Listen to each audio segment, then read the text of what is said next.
Okay. Hello. So, good morning, everybody. Good morning and good afternoon and good evening, depends on which country you are. My name is Blanka Tacer and welcome on Go Circular webinar. I have really exciting guests with me today. Just for the beginning, please just maybe tell something about yourself so that we see a little bit, that we say hello to each of the participants that are watching us and start coming to the Go Circular webinar, which starts at 3 o'clock. So, who would like to start? Desiree, you will be the moderator, one of the 3 moderators later, and yeah. Yeah, so I'm Desiree, and I work as a project manager for CHAPE, and since 1 year we are running this project. And well, we are very excited to be online today. Mm-hmm. Thank you. Okay, Irene, can I ask you? Yeah, I also work for CHAPE. My name is Irene De Laurentiis. I'm a colleague of Desiree and Veronica. Hi, hi. And next on my screen is Emanuela. Hello, everybody. My name is Emanuela. I'm from Italy, and I am a founder and president of Biova, startup working in food innovation and in circular economy. And spoiler alert, we make beer with bread, wasted bread. But I'll tell you more in the next presentation. Bye. Tine. yeah. Hi, everyone. My name is Tine. I'm coming from Slovenia. I work for STEP Institute, and STEP Institute is a part of this project, Go Circular. And yeah, I'm a project manager, and I'm really looking forward to see what our guest today will inspire us, or how our guest will inspire us. That's it. Perfect. Astrid. Yes, hi, I'm ASTRID HOGMO. I work in knowledge training in English, or Kunnskapstrening in Norwegian.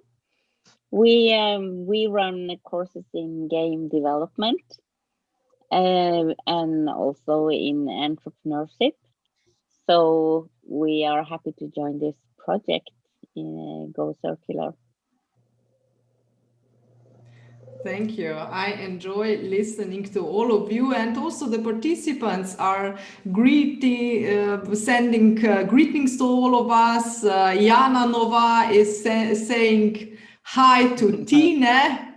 Probably you know each other, and there are lots of participants from different parts of Europe, but not only from Europe. I see there is Mr. Kabir from Bangladesh and Peru, so different countries, and we have so really nice guests, and I'm also looking forward to all those nice presentations that awaits for us.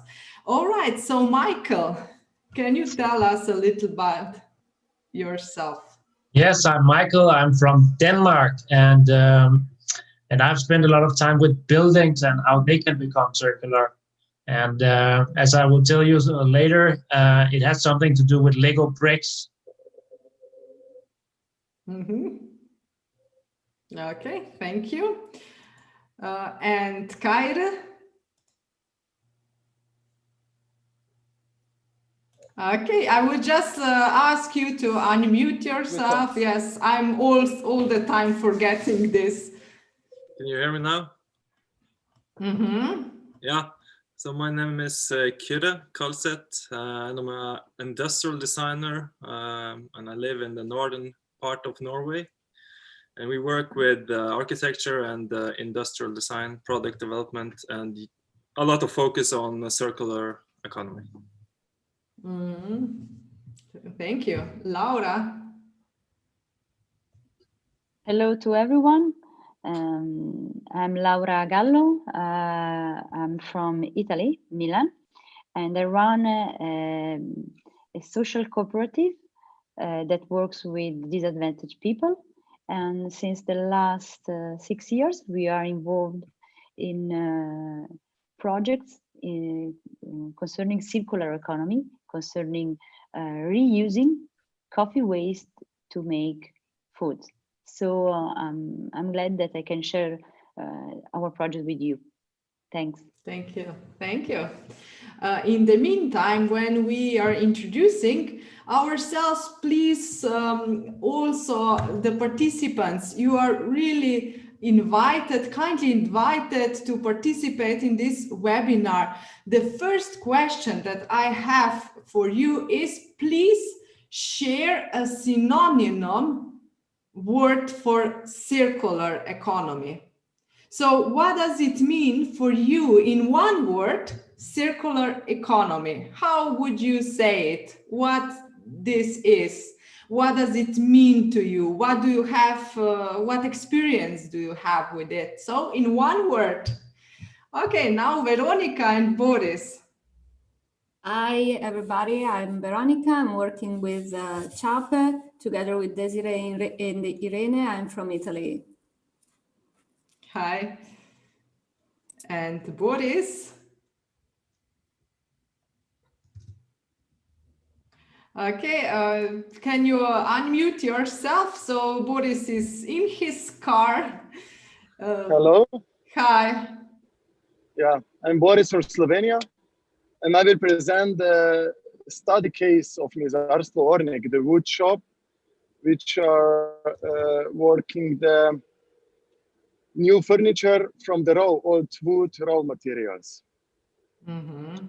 Great, thank you.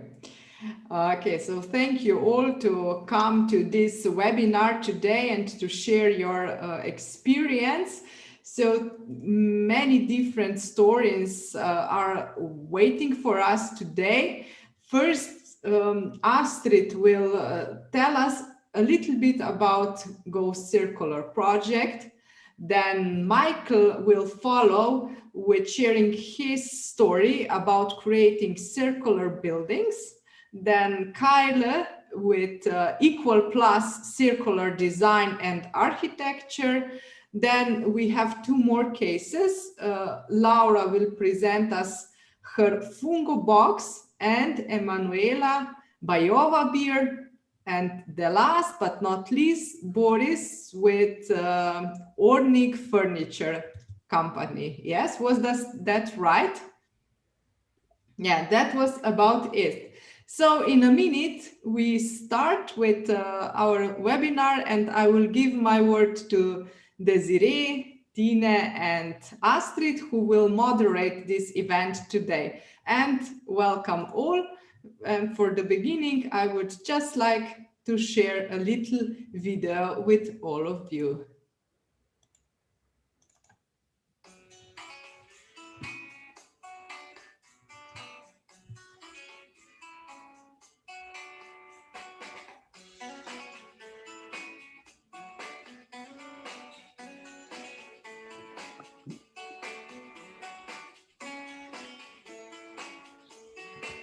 Blanca, I hear only music, not the video. Me too. You got the wrong screen. Okay, then probably it is. No problem, we will add it later.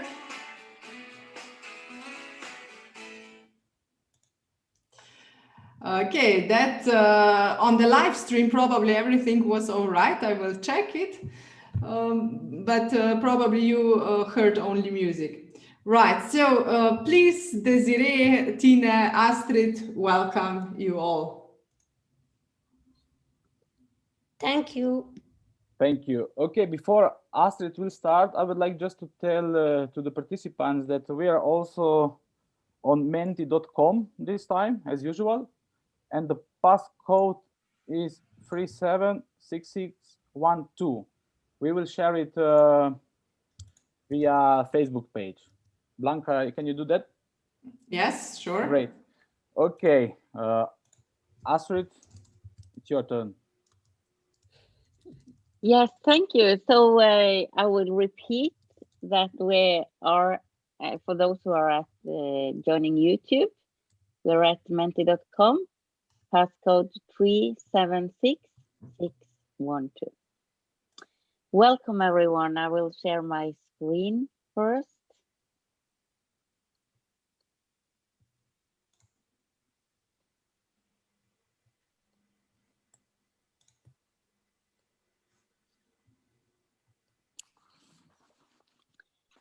So you are now joining the project Go Circular. I will now in some few minutes tell you what the project is about. The goal with Go Circular is to boost youth entrepreneurship in rural areas through co-working and startup incubators in the era of circular economy. And today we will talk about the examples from the circular economy. Go Circular is a project that builds on an earlier project we had together with almost the same or more, some of the same project participants. This earlier project was called Youth Reworking Rural Project, where we were fostering youth entrepreneurship and local development in rural areas through co-working and space reconversion.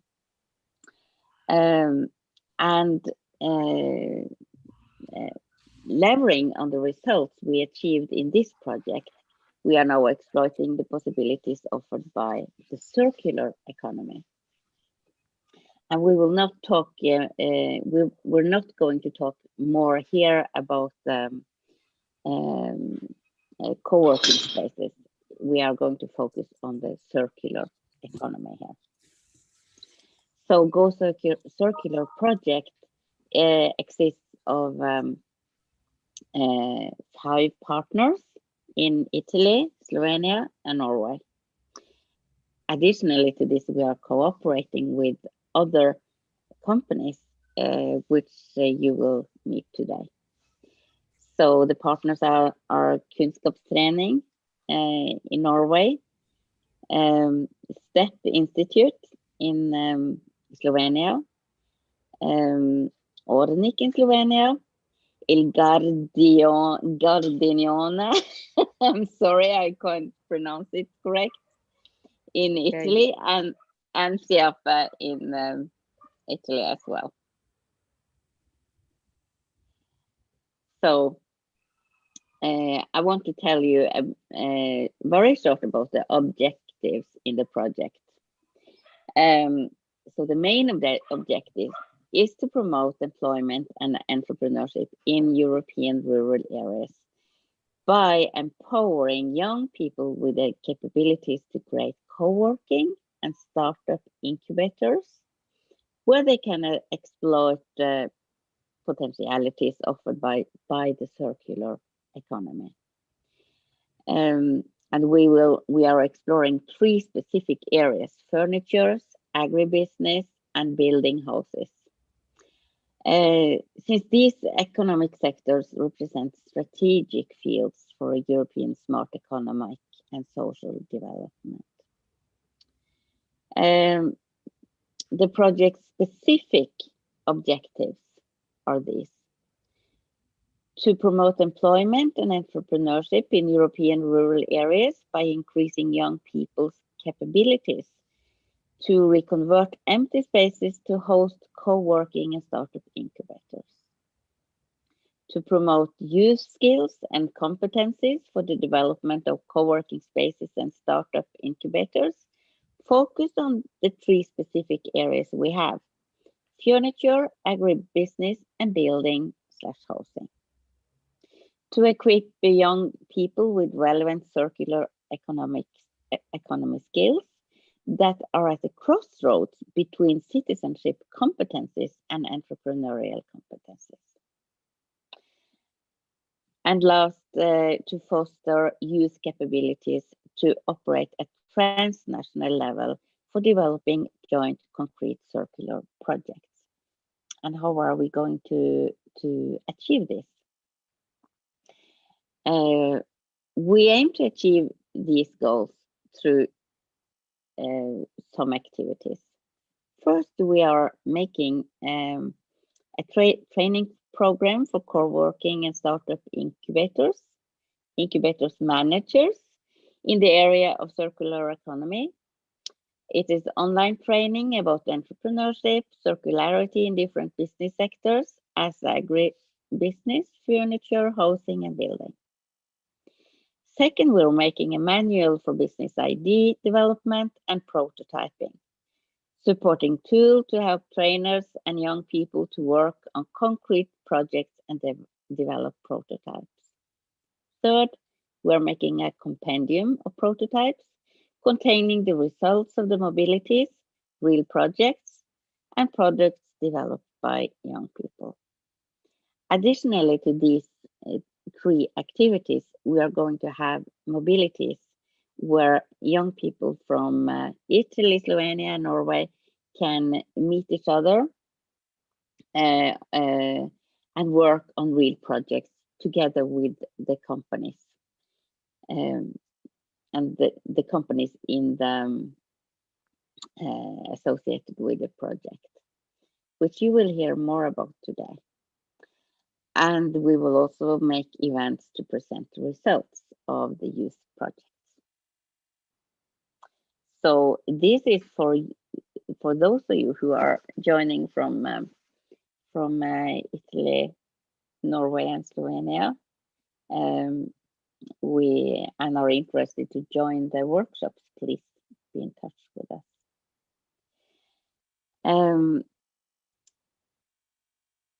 So the mobilities are in Norway. We are going to talk about youth reworking rural training and how to set up and manage a co-working space.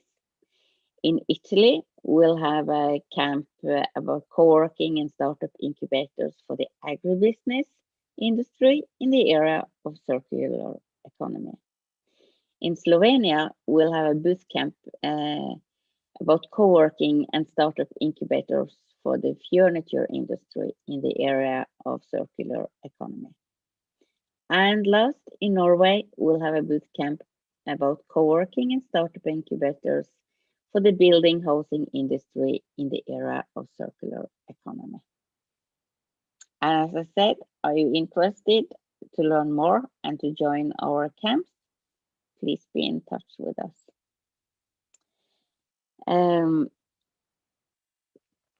So in the events are following up the booth camps we're having. So in Norway, it will be about fostering youth entrepreneurship and local development in rural areas through co-working. In Italy, co-working and circularity in the agribusiness industry. Slovenia, co-working and circularity in the furniture industry. And Norway, co-working and circularity in the building housing industry. You can learn more about us and follow our projects at YouTube, our webpage, Instagram, and Facebook. And now we are going to visit and learn more about what the project really is about, the circular economy. Okay, before we give stage to Michael, I would like to show you what is actually the result of the first Mentimeter question. Ooh. Can you see my screen? Yeah. Yeah. So what our participants have in mind when you talk about circularity is this. So round, sustainable, recycling, Transylvania, good one, progress, around, reuse, efficiency, mobility, infinity, planet Earth, and more.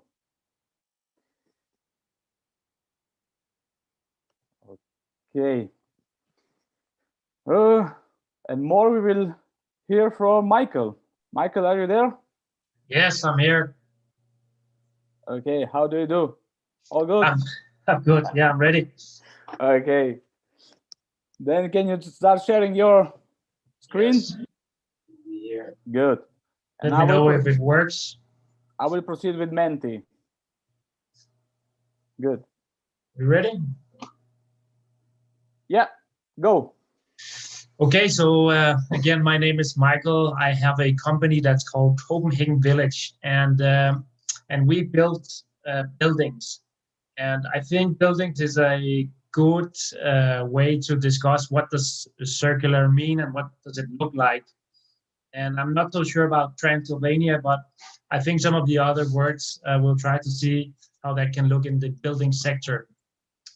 So first of all, the reason that I've spent so much time on buildings and actually made a company that works on buildings is that buildings have a huge impact on the economy and the environment. And so these are here some numbers that says that 40% of all the materials that are used in the EU comes from buildings or due to buildings.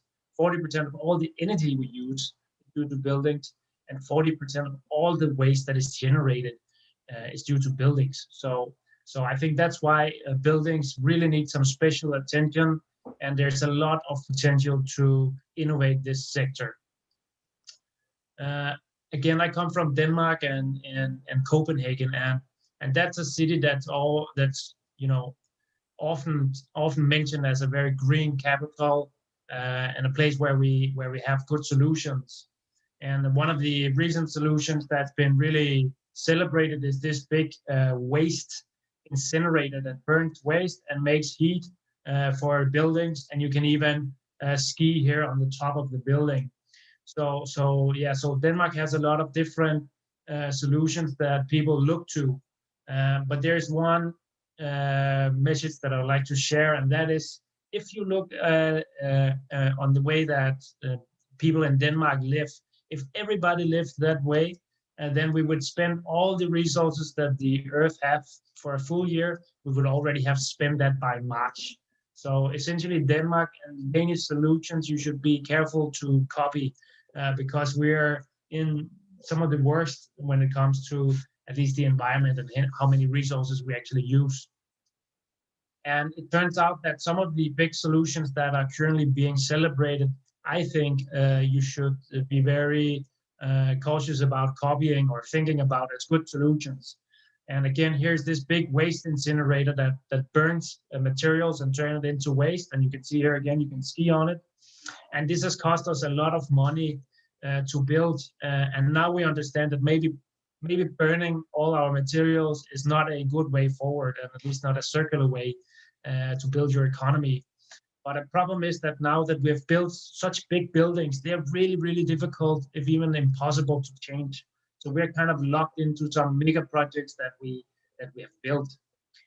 So essentially, everything that I'm going to tell you with my own story is that when you think about circularity, I think there are 4 principles that you should consider.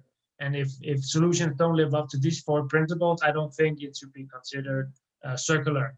So these 4 principles is that a solution should be small, it should be simple, it should be durable and flexible. And when it comes to buildings, that essentially means that they should be very easy to change without losing any value or economic value. So that's really my main message, that if you want to call a solution circular, it should have these 4 things. And I think when you have this mindset, there's really a lot of the economy you can boost in terms of the real estate. So in the real estate, there's a lot of waste, economic waste, that you could utilize with these principles if you build buildings more small, simple, doable, and flexible, you can solve some of the economic problems we have in real estate. And I won't go too much into detail. I will link here Macmillan Foundation and all, which have made a very detailed analysis of where you can innovate in the building sector to generate value. But essentially is that we use our buildings far too little. We destroy them far too early. There's a lot of land that we don't use. And when we want to extract materials out of old buildings, they really get destroyed and have very little value.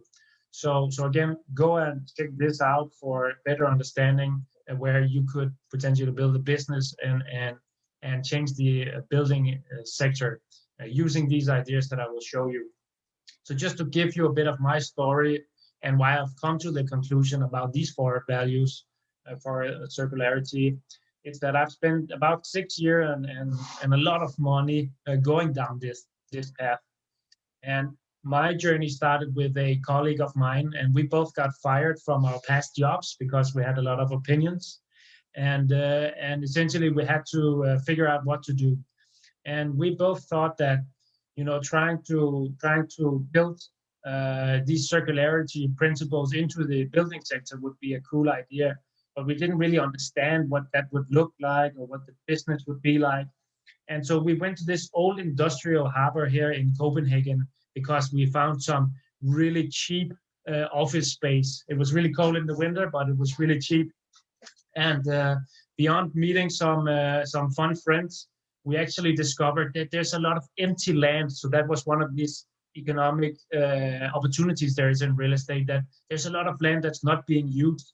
You can see again in this big map here, there's a lot of spaces not being used.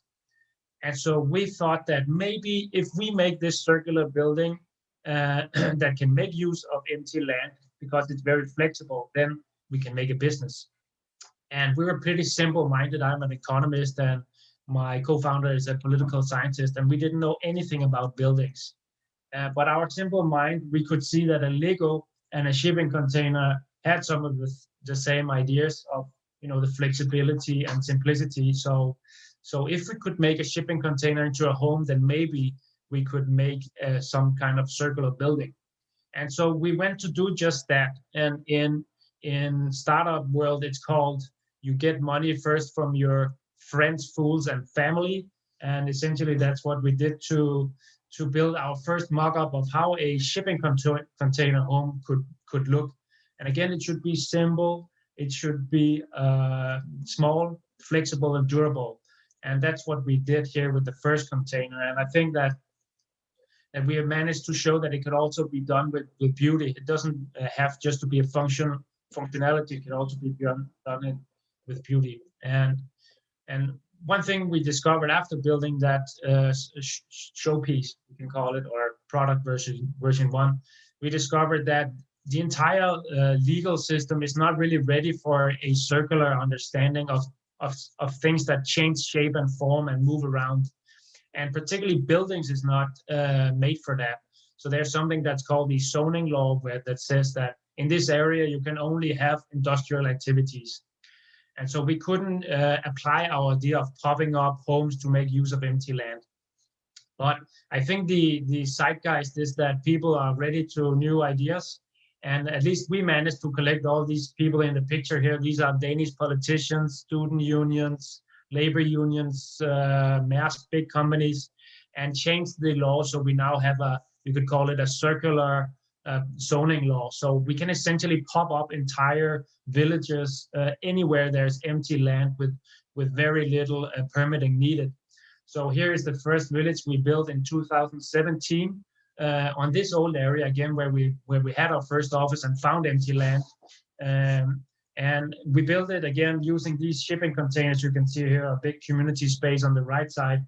And everything is built for disassembly, small, durable, flexible units that we can make use of this land right now and then change the shape, form, and location of this entire village in the future. And what we've discovered is that, you know, functionality is one thing, but the key success parameter is, of course, if people can like to live there. And that's what really we are exploring since the past few years. We have our offices there and see how we can help people live in these kind of Lego settings and fill out the spaces in between the bricks, so to say, to make a life that's fun. And now we've built our second village where we actually not use shipping containers, but would build wooden Lego bricks, you can say. They have the same, we've built in the same qualities that it can move and be easily changed to new locations and also for different purposes. Right now we build only for students, so students live here together, but in the future they can be officers, they can be any kind of functionality. And so that's what I think some of the qualities buildings should have. Here you can see the idea of simplicity and living small. I think the key building blocks we need this circular economy to understand is this making good use of resources by thinking how can we, in this case, live well small. So that's really something we explore, because if we can manage to use less resources in our products, we can open up space for other things. So this is in the middle of Copenhagen, that because we've built small homes, we now have place for trees and a lot of outdoor spaces. So if we can again limit our use of resources and limit ourselves a little bit, then we can make space for something I think that's more beautiful. Just to tell you about these, again, these 4 design principles. First, the small and simple that we have experimented with. We have 20 square meters per person in our products, housing products. And because we build smaller and we use less materials, we can reduce the CO2 footprint of our buildings by 50% compared to normal buildings. We can also reduce the price by 20% compared to all other housing options in Copenhagen. And we can do those to achieve those 2 things while people still, it's called NPS, Net Promoter Score, they still recommend their friends to live like that. So people answer 8 out of 10. So I think with these 2 principles, small and simple, we've made a massive impact on CO2 and price while people still like the product.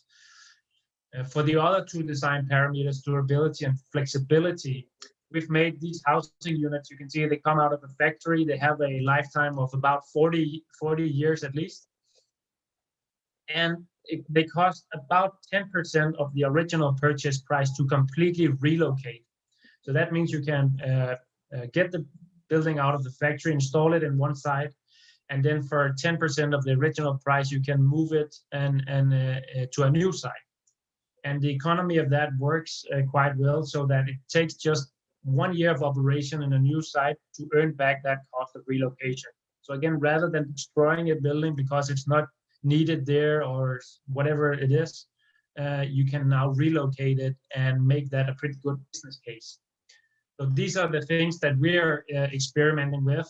And I think that I want you to try to look into, again, this Ellen MacArthur and all foundations, to see how you could maybe apply those kind of ideas to make a business, because we have a need for more flexible spaces. We have a need for spaces that are much easier to change the shape, form, and use of. We must be able to relocate buildings better so that we can more easily manage our cities according to their needs. And we need to find out how do we extract resources back out of the buildings. What kind of principles and materials can we use so that when a building needs to be destroyed, you can almost 100% extract the materials again.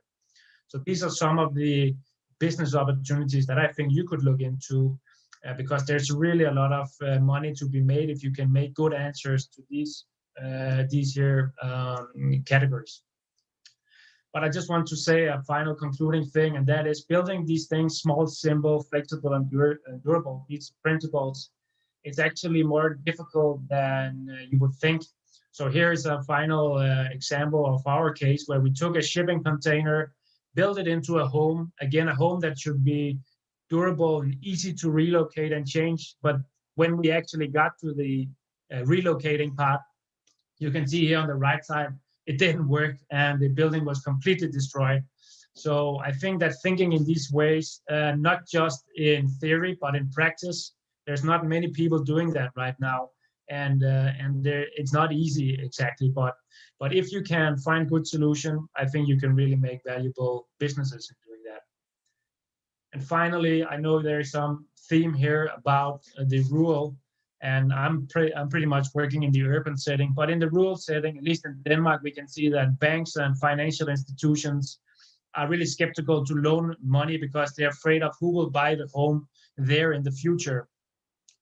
And I think these circular buildings can really help solve issues like that, because if the building can be completely relocated and completely recycled, then financial institutions have much greater safety on loaning you money for this asset, because it can be used for all kinds of other purposes. So I think circular buildings could be one of the keys to support building new buildings in not urban areas, in the rural areas.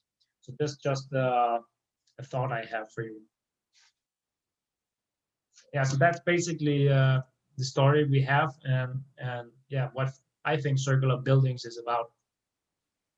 Okay, Mike, thank you very much for this inspiring presentation. Actually, we received a lot of questions right now, and I also prepared some questions for you. So let me just figure out how we'll proceed now, as we have too many questions. So probably we will need to open a discussion at the end of all presentations.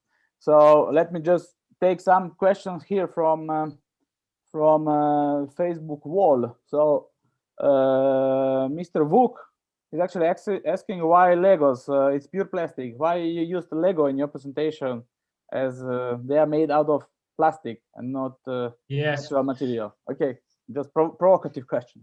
Yes, it's a good question. I think that, of course, Lego is made out of fossil fuels, but the point I want to make is that once you have a Lego brick, you can use it again and again for various purposes. It's really difficult to destroy. You can really easily sort it out, and it's made of these small components that you can build into bigger things.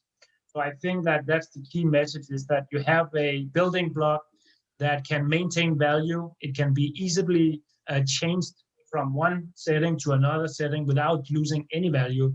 So if you buy a Lego brick today, it will be almost the same value if you sell it 20 years from now. So that's the key, rather than it's made of oil. And I think that in buildings, you will inevitably have materials that have a negative impact. Even we built our second village entirely from wood. And wood, you say that wood is sustainable, but if 7 billion people build homes out of wood, you will discover that there's not enough forest for that. So I think that we need to consider using less materials. So that's also why I have this principle of small. We have to limit, no matter what material we use, we have to use less. But good question.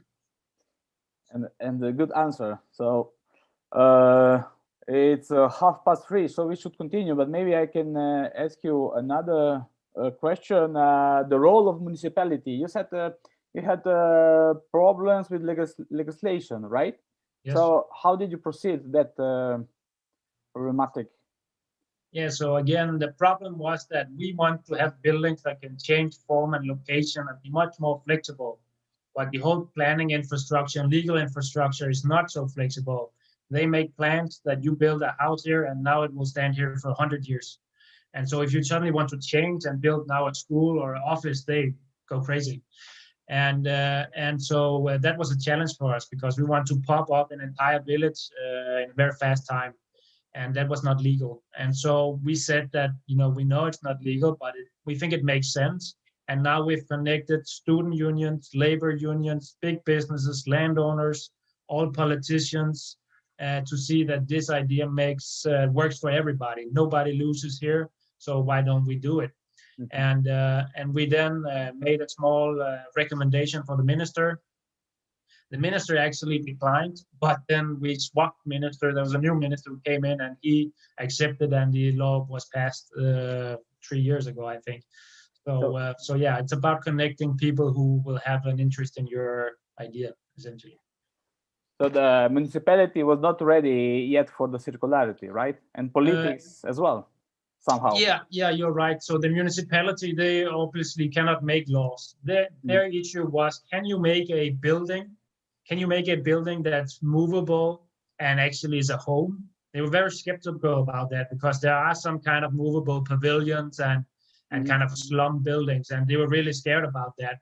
So that was what we had to show with these first showcases, is that in Denmark we really care about the quality of our homes, and we had to show that you could make a homely feel out of even a shipping container, which people was pretty skeptical about. This is a shipping container that's been traveling the seas for 14 years. It has tents and all kinds of things.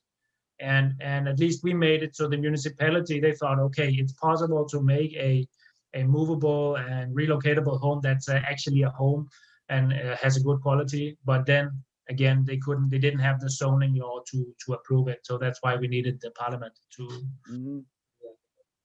Yeah, slowly. Maybe the COVID will change the yes.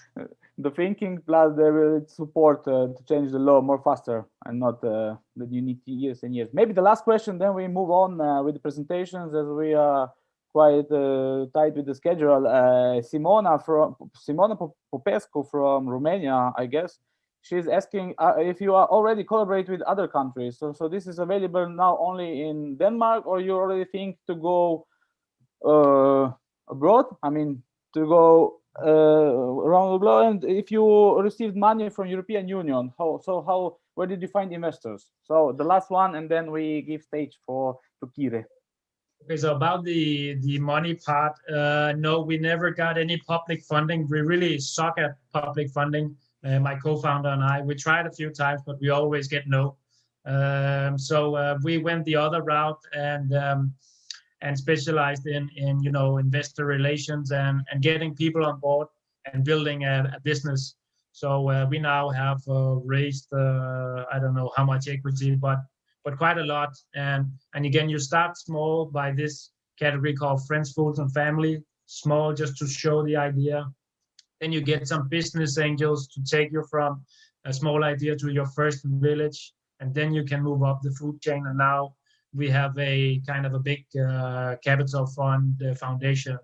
It's actually a philanthropic fund, but we went the investor way, and we never managed to get any public funding. So if anybody is good at that, you're welcome to contact us.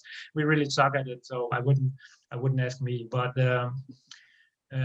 yeah, that's for the funding. And for the other countries, our business plan is to now make 10 of these villages.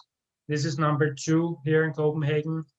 We are now building 3 new ones, 3 different sites, so we come up to 5. And our business plan is to make 10 of these villages and then try to understand all of the do's and don'ts so we could share it with other countries. We might also try to do a franchise model or something like that, but at least transfer our fail, so that if you want to make a building, circular buildings, you don't have to do like this is my co-founder Fredrik. You don't have to be in that situation. We want to help bring our experiences out in that way. So we haven't defined it yet, but I think Sweden is a good option for us. And then yeah, we try to see if we can share all this, what works and what doesn't work in terms of living small, building flexible, and all these things. So okay.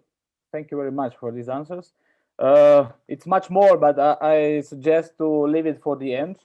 all right. And yeah, we Good have questions.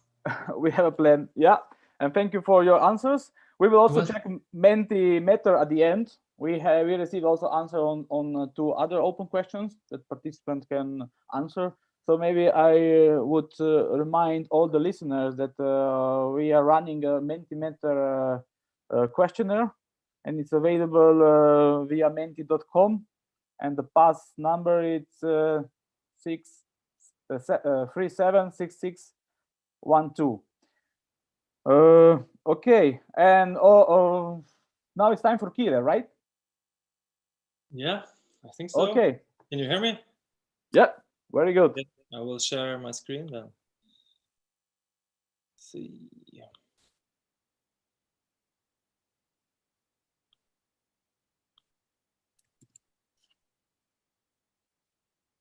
Okay, you see the full screen now? Yeah. Okay. So my name is KYRRE Kolset, and I'm an industrial designer and architect, and I have a studio in Gratangen, which is a small community in the northern part of Norway. And we've been working with circular design projects for at least 10 years now. And we try to do as many circular projects that we can, because it's like Michael says, it's more sustainable also in the economic sense. So that's good.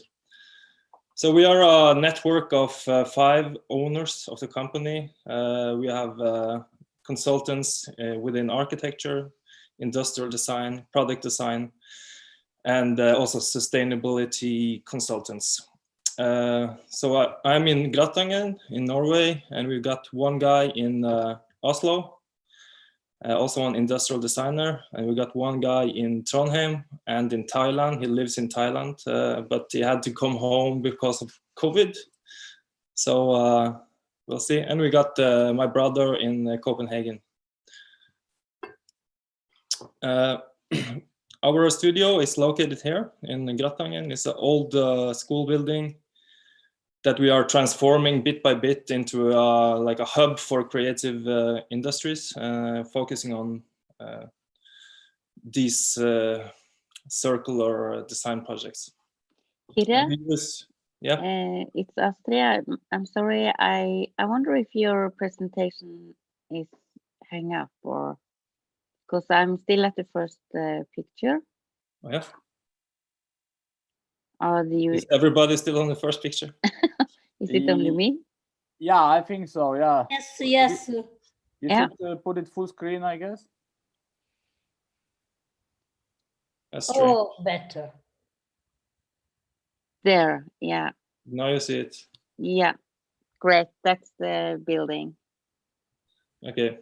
Wonderful. This is the building. So now during the last 5 years, we've been making this workshop this studio and workshop into a fully functional space for people to come and develop their projects. So there we have a workshop where we can do small scale, like everything from furniture to product design, artworks. And we also have a section where we can fix things that are broken, and people bring their old stuff and we can fix it together. So it's a way also thinking circularity is about making things last.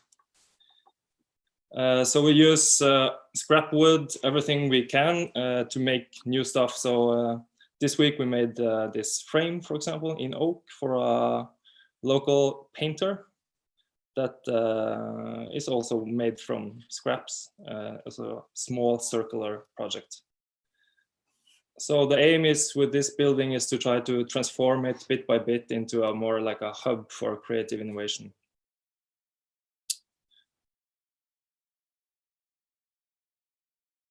So the environment we try to make here is very important for us to be inspired to do good work, and also to do work not only in Gratangen. We work all over the northern part of Norway, and also in Oslo and Copenhagen. So we do a lot of different projects, ranging from architecture to industrial design, and also graphic design. This project I can talk a little bit about is a nice example of a circularity project where Copenhagen municipality made a competition that they needed some kind of new public furniture where people could take their cigarettes and bud them. And we won that competition, and it was this design that we won it with, and it has a circularity mindset where we use everything from the ashes to the cotton in the cigarettes to make new concrete furniture. So it's a very nice project, and we also made a prototype, and it's still in Copenhagen. Sadly, not like in the whole city, but one prototype. So I'm going to show some of our latest projects we do within this circularity in design. This circularity mindset could also be very good in new buildings. And like Michael said, it's about keeping it small and manageable and using parts that are high quality materials. So you use wood, we use a lot of wood, try to use it in everything we do. And we try to use building systems that make pre-modules on a factory. So you just have to mount it on the place. So this building here is mounted and just screwed directly into the mountain. So it won't leave no trace. That's like a mantra when you use architecture like this. This is also a very good example of a circular design project. We took an old timber buildings and we transformed it into a public sauna and used public funding and also crowdfunding. And we made this collaborative process lasting for 2 years. We took this old building and transformed it into a public sauna, which is now just over there.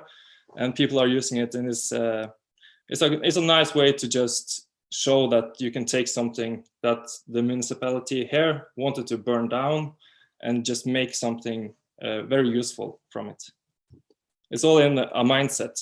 And the mindset that also was in this area or this region 200 years ago was that they made things that last and they could take it with them. They took their houses with them. We don't think that way anymore. And we have to do that again. This is another project. It's a small cabin, mountain cabin, also just drilled and anchored in the rock, and also made in parts so it could be fully taken down again just by unscrewing it. And there's also a project where we try to keep it small, keep it manageable, and keep it have the possibility to actually demount it and disassemble. That's very important. And also this is people are a part of this project, and we try to incorporate it also in the design. So people are bringing stones of their own and making this stone wall in front of the cabin, so that also the thought that you matter, your part matter. That's very important if you make public projects.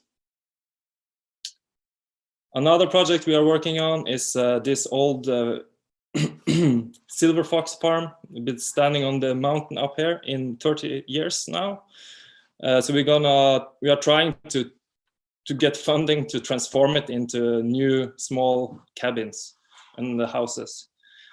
Fully functional materials, very high quality, but it's just in the mountains rotting away. So we're trying to get funding to do it, and that's like the hardest part of this project, and also in most circular projects, I'm sadly to say. So we always try to make fun and inclusive projects that has a strong focus on sustainability and the circular design principles. The last project we now are working on, trying to wrap up in Oslo, is a big floating, or not so big, but it's a floating city, or floating village. And like Michael said, it's about keeping it very small, very manageable, and we try to use reclaimed materials as much as possible. But where we're not able to use reclaimed materials, we use very high quality materials like wood. So this city is like a small floating village that is consisted of very small units. So it's possible to move and take part and just crane away or move by 2 people. Like every building part needs to be just managed by 2 people. So it's about keeping it very simple, keeping it in a way that can be just disassembled and assembled very easy. That's the main principle. So that's like the ethos we try to use in our project. It's keep it solid, simple, small, and manageable to reuse. So that's the short story of our work. Thank you. Thanks, KYRRE. It was very, very, very interesting to discover about the different projects you are now working on. And there are some questions for you from Jana. So who are your current customers? And what do you think will be your customer in the future? So age, interest, what kind of nationality as well, types, companies, or something else? Yeah. Well, KYRRE, could you unscreen, unscreen? Yeah. Thank you very much. Okay. Yeah, our current customers are very varied. It's public and it's private corporations, and it's a lot of cultural projects, like people working with arts and culture, music festivals, and that sort of people. Thank you, KYRRE. I'm, of course, since I'm from the same beautiful fjord as you are, yeah. I'm very proud of you and the work you do.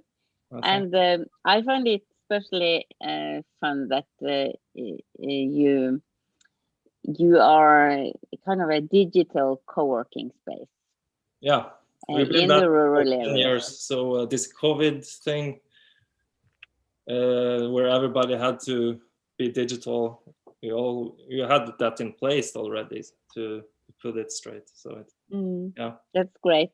So and also since I know you, I admire how you live and how you lead your life within the circular economy. We have some more questions to you as well. Mm-hmm. From Facebook. Would you read ask Tina?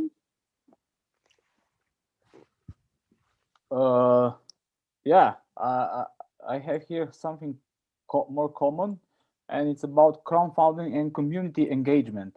So how did you receive money for your projects, or where did your investor came from? And how was the community engaged in your circular projects?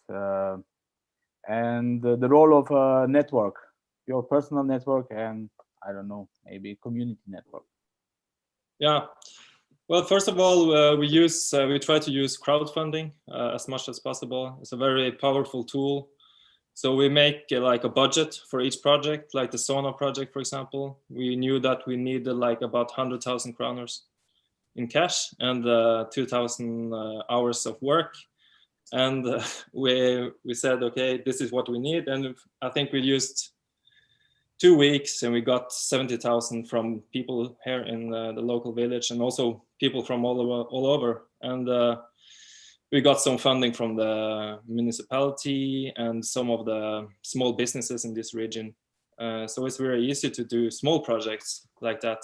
The other projects are, of course, investors, private investors, and but also we do a lot of like project where we have to apply for a lot of public funding. It takes a lot of time, but when you're not very rich, you have to do it in that way.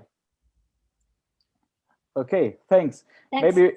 Maybe one more about your background. Where did you learn about circularity? Did you pass any, I don't know.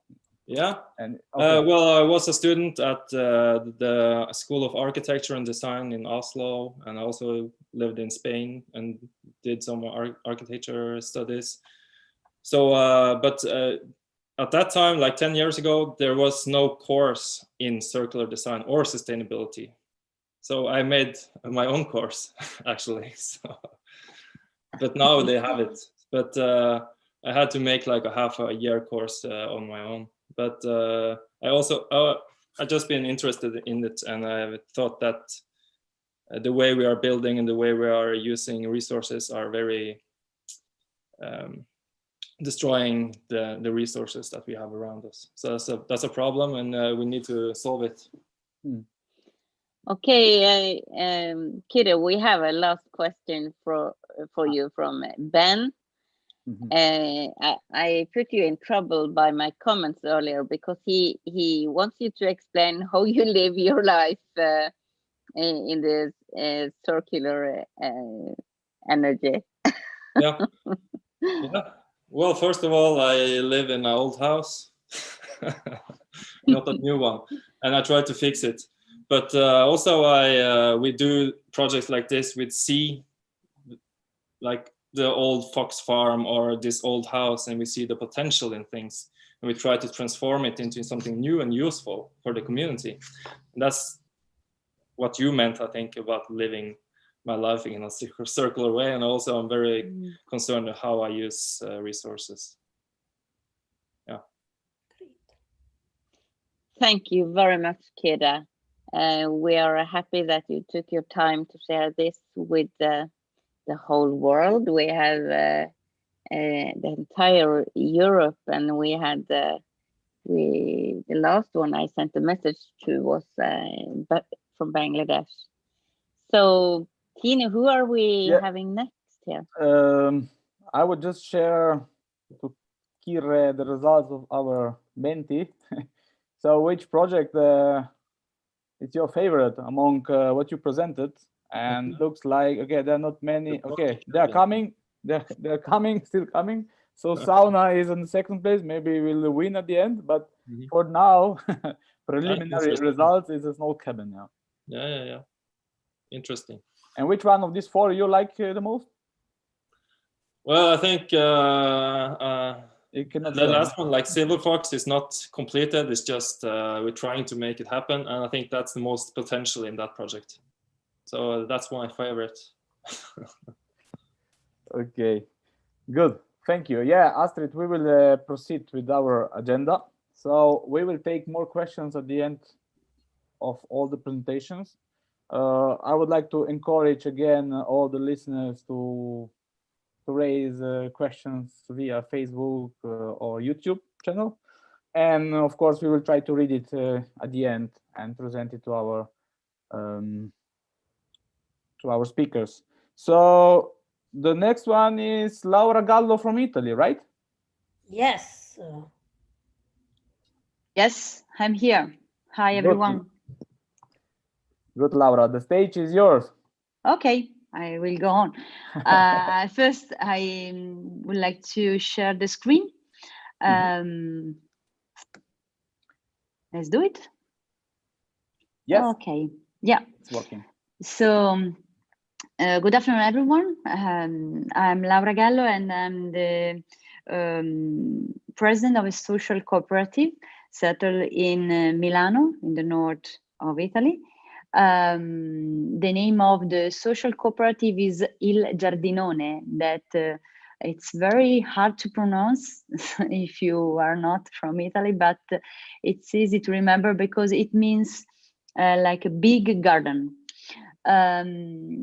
We are a cooperative of 50 workers, and our mission is to give opportunity of jobs to people, to fragile people, we say disadvantaged people that could not find other occasional work for many reasons.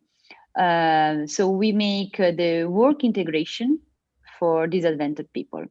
But these are the roots of the project. But today I would like to show you some aspects of a new of our circular economy project that we can.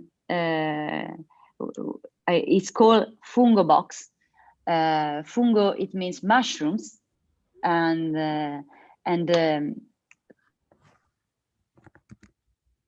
okay. First of all, I would like to share some question that I make to myself every day, and it's very important for the project because we we wonder, how do we balance commercial objective with social ones?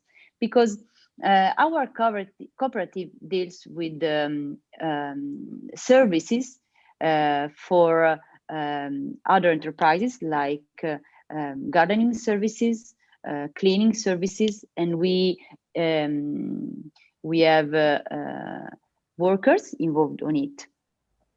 So we are in the market, and we are like a normal society, but at the same time we are a social one.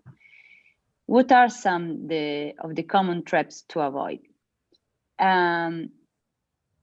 So the cooperative was born 25 years ago. So the main activities, as I told you, is gardening services, and for public and private entities, and cleaning services for offices, school, and homes. We have 50 workers. We have a total income of 2 million yearly speaking, and we are a very good network. Okay, here we go through the circular economy project, FungoBox. The occasion was done by the Expo 2015 that was taking place in Milano at that time. At the time, Lavazza, the big company of coffee that everyone knows, I'm sure, and Novamont, that is another company, big multinational company dealing with bio-based polymer, substituting plastic. They were looking for a social enterprise that could experiment in an enterprise point of view, we can say, a research of the University of Turin that studied how could we grow mushroom from coffee waste. So at that time, the occasion was very good to experiment the research of the University of Torino. So we started to collect coffee waste from the bars of the Expo 2015, and to organize our company to cultivate mushrooms out of it. And the experience was so good, so there was so enthusiasm, and the result was so good that we decided to invest in a new product that after was called FungoBox. The new product is a kit, do-it-yourself kit for making mushroom out of the coffee waste. So I just want to spend 2 minutes to show you a video of how our circular economy project started. So right now we go with the link, and then I will share the video. Just 1 sec.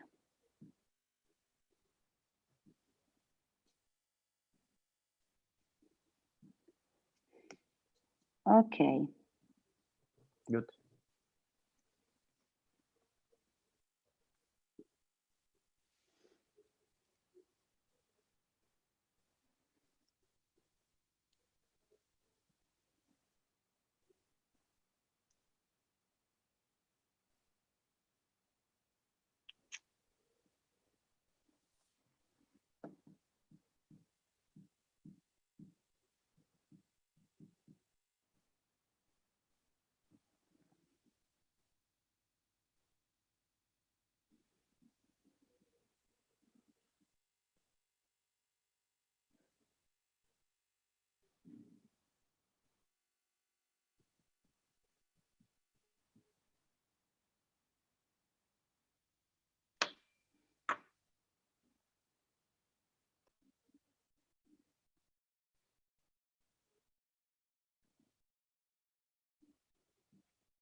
So you could see how we started our adventure, and you can see what is FungoBox now.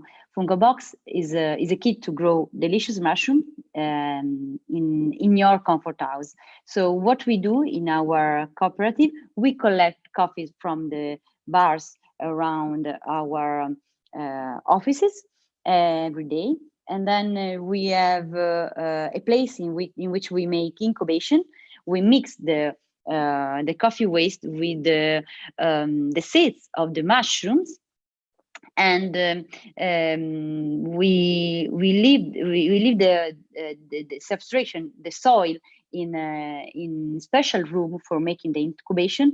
And after 15 days, we put in some fridge room, refrigeration for some time, and then we sell in the big distribution. We sell throughout our website, that is fungobox.it, and through Amazon.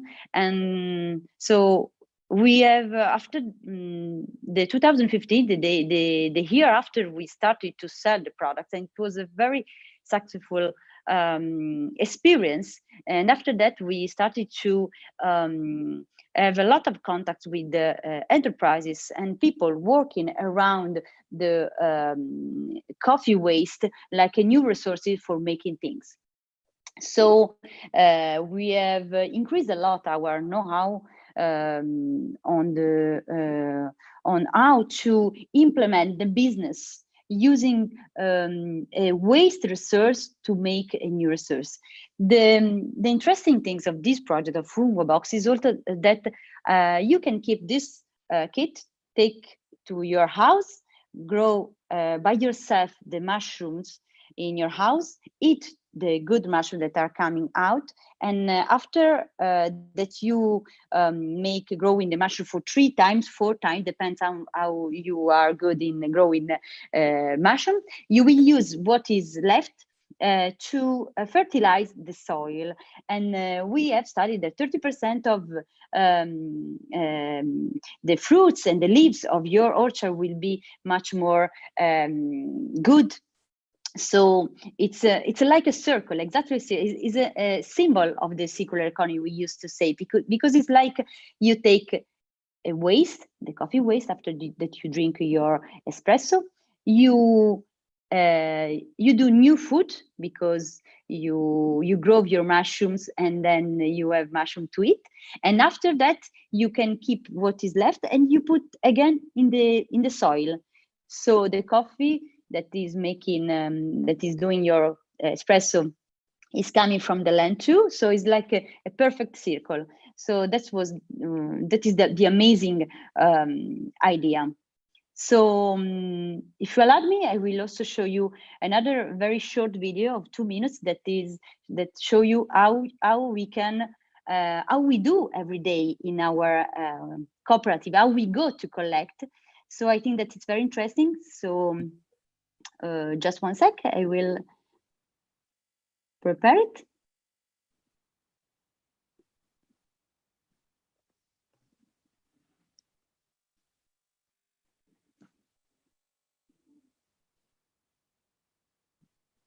Then if you have question, I can also in the same time, even if, okay, answer to your question.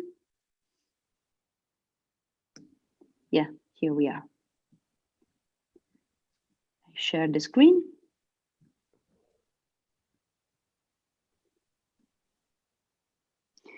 Here is in Italian and there are English subtitles, and it's 2 minutes video. I go.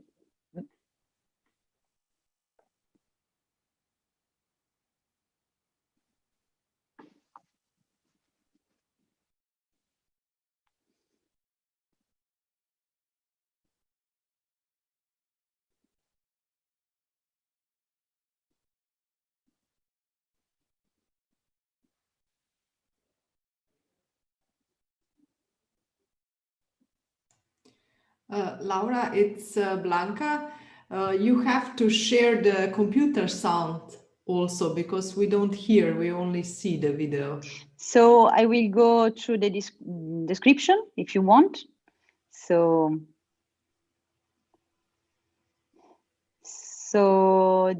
this is how we do every day.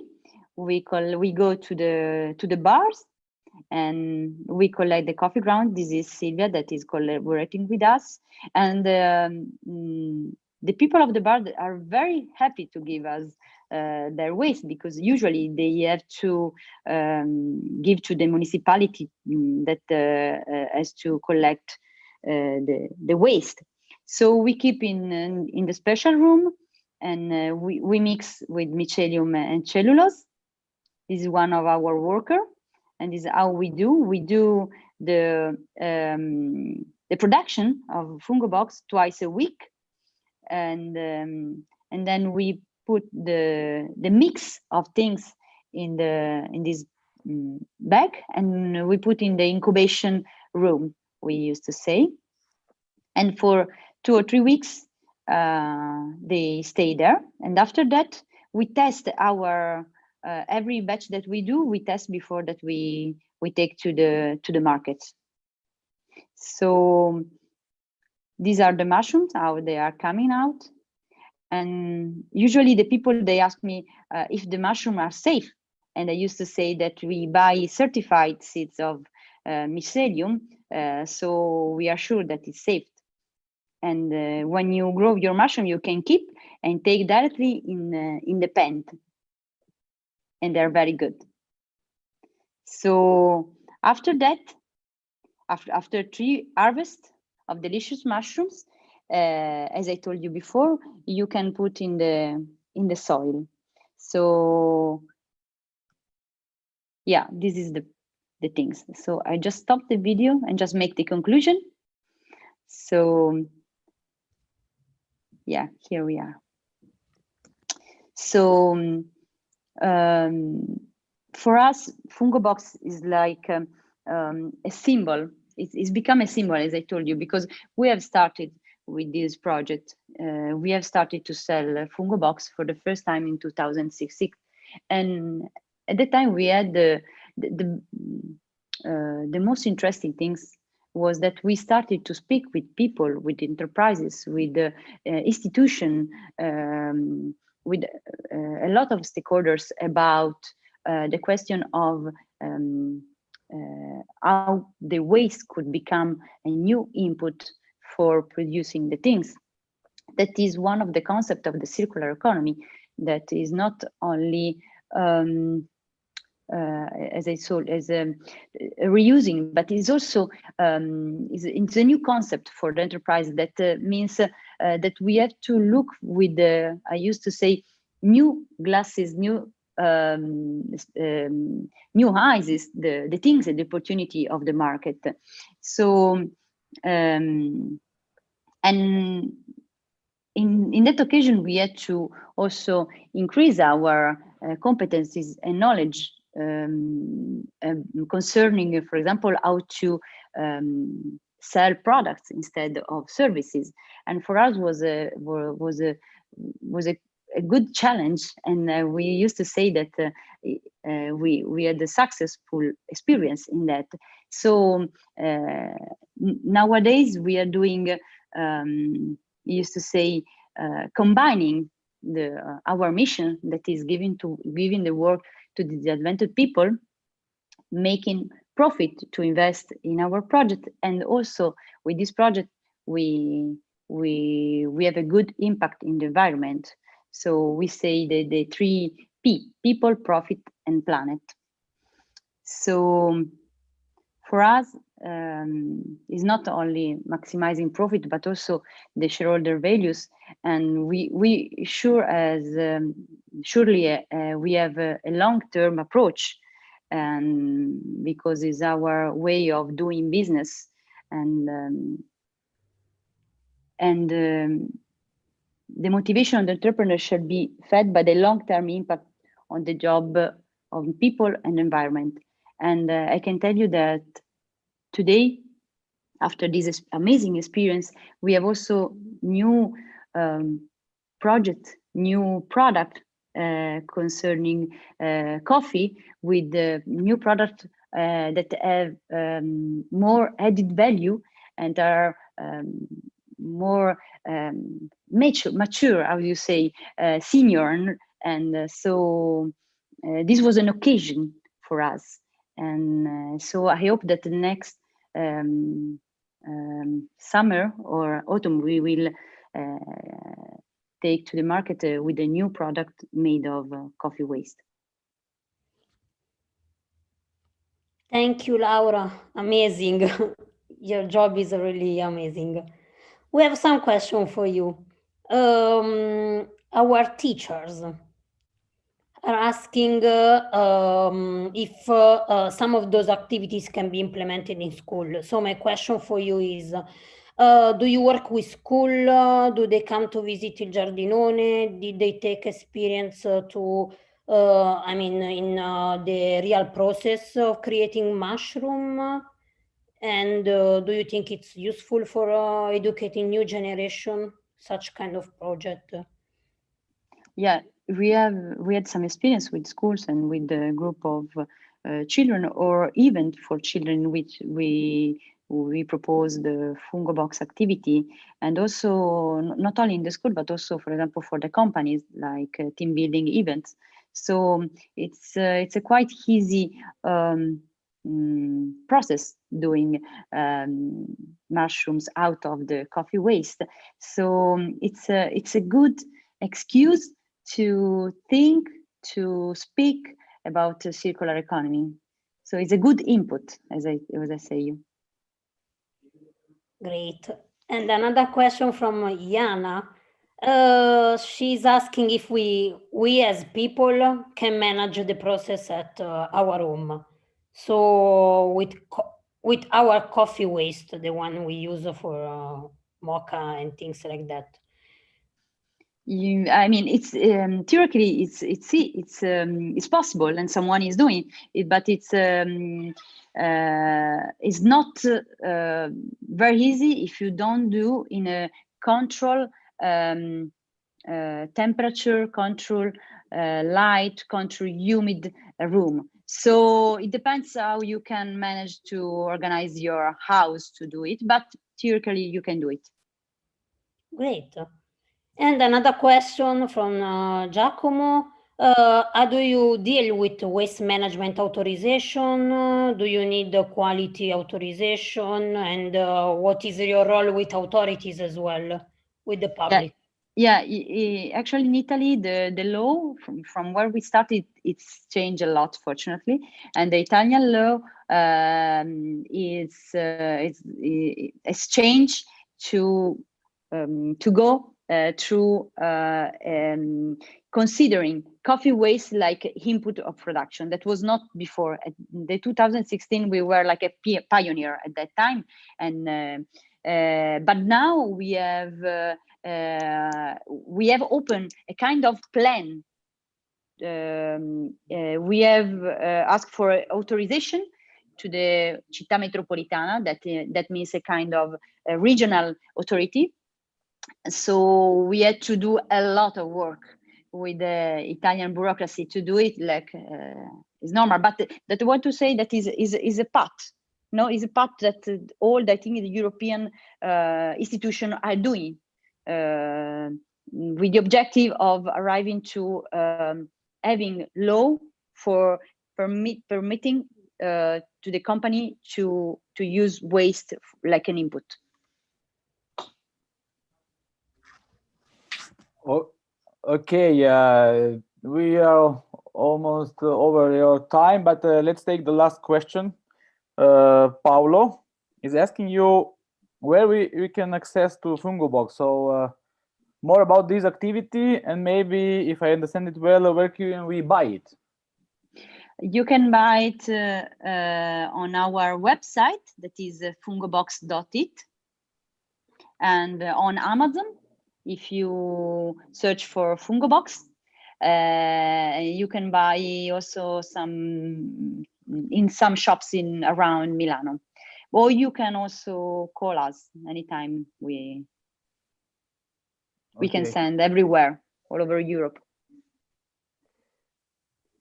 Okay, I just received one more question, but I think we will proceed on with Emanuela. So thank you, Laura. Thank you. See you later. See you later. Yeah. See you later. Emanuela, ci sei? Yes. Ecco. Hello. Sorry, guys. Ah. I just need one more minute. Okay. Yeah. I'm ready. I just introduced you my daughter. And your husband as well. Exactly, exactly. Sorry for the inconvenience, but with a 4-month-old, you don't know when you're free. So You're doing good. You're doing good. Yes, I'm still alive. Yeah. So I share the screen. Well, first of all, I'm Emanuela Barbano. And beside being a mother, I'm a founder and president of Biova.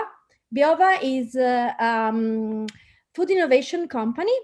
And I'll tell you more while I'll share the screen. Okay. Do you see it? Yes, we see it. Okay. Okay. So good. Here we are. We are a project of circular economy, and we basically collect surplus bread and transform it into beer. So basically we produce a beer against waste. And I'll go through the presentation to tell you more about this. So first of all, the scenario. I don't know if you know, but one of the things that are most wasted, not only in Italy, but in Europe, is bread. In Italy, 1,300 tons of bread are wasted. We are not talking about the bread, the uneaten bread in the house of normal people. We are talking about the bread that is not sold in the grocery store and still stays on the shelves. And this is due not to a lack of interest in bread by the groceries, but of a matter of keeping the bread always fresh. And so this is, since the value of bread is very low, it's easy that it becomes easily waste. And of course, it has a short lifetime on the shelves. So what do? We transform unsold bread into new value. And this is our goal. So basically what we do is to collect the surplus of bread and to use it with other ingredients to create a craft beer. So we need 150 kilos of unsold bread to create 2,500 liters of craft premium beer. Basically, what we do is to, as we say here, we recycle. So every 2,500 liters of beer, we recycle 150 kilos of unsold bread. We save the 30% of malt, so we save another ingredient. And of course, we also save 1,363 kilos of CO2. And so basically, in the end, we create a positive circle around this unsold bread. Well, of course, we are a profit organization, so we know that the interest of people is strongly orientated to sustainability. So people, and also this is confirmed in this difficult moment for the COVID situation, that the people are still interested and more interested to buy and consume sustainable product. Well, this is, of course, this is the idea of how much the market of beer is in Italy, but I want to show exactly, I want to explain you a little bit better how it works. So as I told you before, we basically have some partners like bakeries or grocery chains, or when it is possible, restaurants, chain of restaurants. At the end of the day, they keep the unsold bread, and we collected some on a certain moment, and basically we treat it, and we bring it to a brewery where we have special recipes made specially to make beer using also bread as ingredient, and we create this special beer. What we do is that, yes, exactly, this is one of our partners where we we make the beer. We have several partners around Italy. Right now we have 2 in Lombardia. We are based, I didn't tell you at the beginning, we are based in the northwest of Italy. We are based in Torino, but our business is around Piemonte and Lombardia, so the northwest of Italy. I was watching if there was something else. Then what we do is we give to our partner. So for example, we have a partnership with a famous chain of groceries in Italy. We collect their food, their bread unsold, and then we sell them the beer made with their bread. And so you can find a special beer made with their bread on the shelves of this chain of groceries. So basically, that's it. I mean, we as a company are now, we are a startup. We are, of course, developing the model with surplus bread and beer, but our aim is to reduce food waste in general. So what we are doing is also to study and to work on other products. So not only beer, but maybe in the future we will have something else, because our idea is to keep working on giving new value to food waste. And basically, that's it. I'm here to answer to all your questions, and I'm really sorry that this is a not in-person event, because of course finishing with a little glass of beer would be good. Yes, thank you, Emanuela. And of course, there will be the occasion. We will invite you in Milan in a few months to our learning activity. So don't worry, we will drink together. I will come for sure without a baby and without a baby. Okay. But with some beer. Exactly. I'm a good mother, but so as you are a mother, you said it's also possible to have non-alcoholic beer, so non-alcoholic. Yeah, we are working on it right now. We are studying. We call it light beer. That will be not zero alcohol, but we are very low alcohol grade. And also we are working with no gluten. We did an experiment with that went really, really well using the broken rice. So the rice that is not beautiful to be on in our plate. So the one that is not sold. And we made a very special beer that was just 2% of alcohol and was almost gluten-free. So maybe in the future we will arrive there, but we are working on it. Good. You know, this is also from the point of the teacher, as we have a lot of teachers out there listening to us, and if they want to present your case in school, has to be non-alcoholic somehow. I know, but I will never give alcohol to joking. Underage.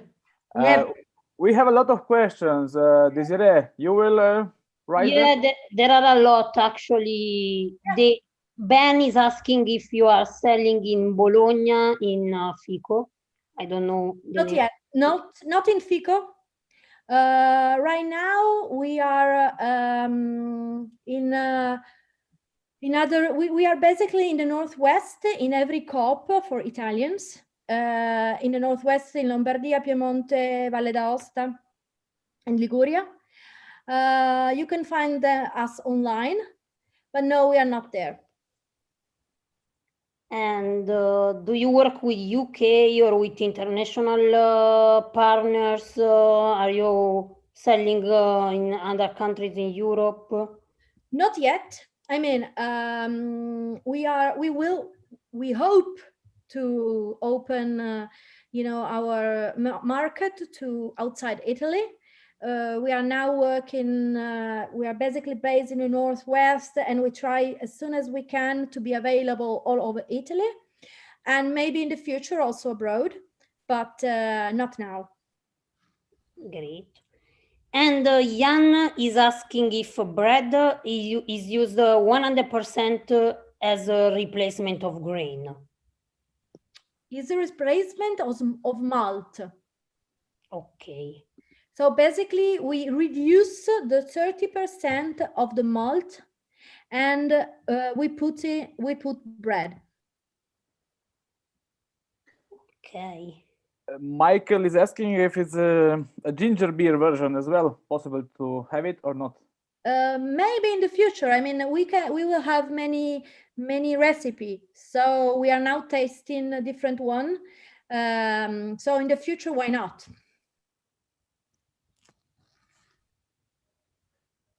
Okay, Desiree, any more questions? I want to ask you something. How give you funding in the beginning? I mean, it's your funding. Did you receive some private or public funding? Well, we started the company was founded more or less 1 year and a couple of months ago, but we started working on this idea 3 years ago. Basically, we financed ourselves, so we paid for the first attempt of beer. And we immediately discovered, first of all, that the beer was good, that is relevant, and then that it was easy to sell. So basically, we first of all financed with our own money. Then, when we became a company, we got, first of all, we had two very important financiers that are now a partner of the company that invested in the company. So we had a first family and friends round of investors. Then last year in summer, we had the first equity crowdfunding campaign, successful equity crowdfunding campaign, with more than 50 new partners to join the company with a small investment. And here we are. We are now working on a future round of investment for this year, 2021. And of course, now we also had to ask some finance to banks, but I mean, it's part of being a profit company. So basically, this is how we finance. So far, we didn't receive the public money. And so we basically worked with our funds and private funds. Thank you, Okay. Emanuela. Great, thank you very much. Before I give stage to Boris, I would like just to tell you that most of people would like to have your beer now. This is the result of Mentimeter. I'm very happy. Probably they are very thirsty. Yeah. Okay, great. Boris, are you there? We will continue with discussion at the end of Boris' presentation, so please be online. Yes, so hello. Can... Yeah. Hello, Boris. I'm here and I also want to try this beer. You will, Boris, don't worry. Yeah. Okay, can Can you share your presentation, please? Okay. So, is it working? No, try one more time. Uh-huh.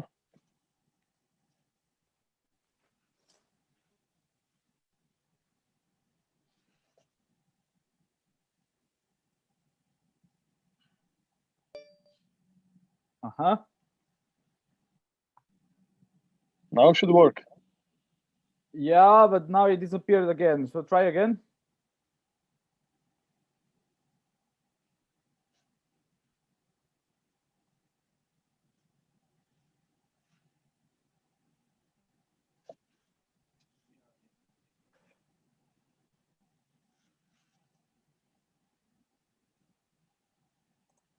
Okay. Uh-huh.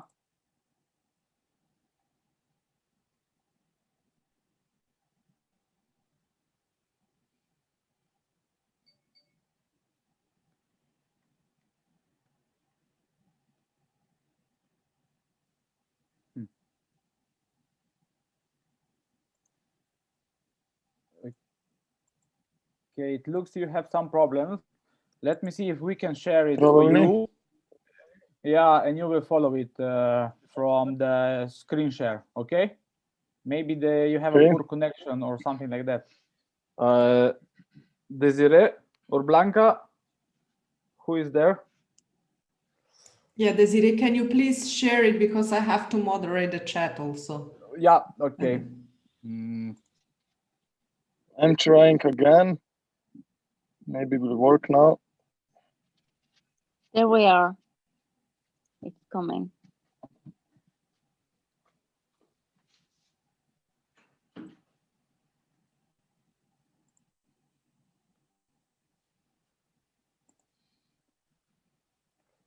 Okay, I'm ready to share now if it's a problem. Okay.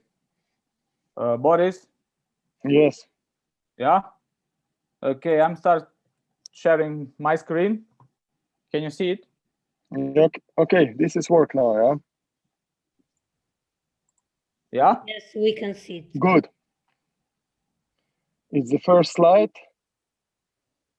So, okay, I will present the wood shop, actually company, small company, wood shop, Mizarstvo Ornik, and the good practice, what we are doing there.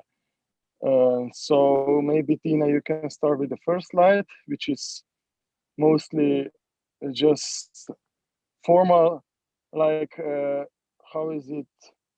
Maybe some data which are probably known in EU, in European Union. There is actually not a lot of information about how many wood, old wood can be, how can I say, reusable.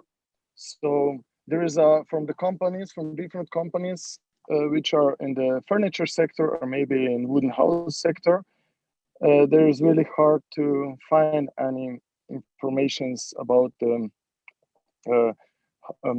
those companies, how much of the materials they can reuse it or just like a waste. So on this side, maybe it's not a lot to say, and maybe we can continue at how the Ornik wood shop working the circularity or like kind of circle economy. So this one? Maybe we can stay in the third one previous. Okay, sorry. Okay, yes.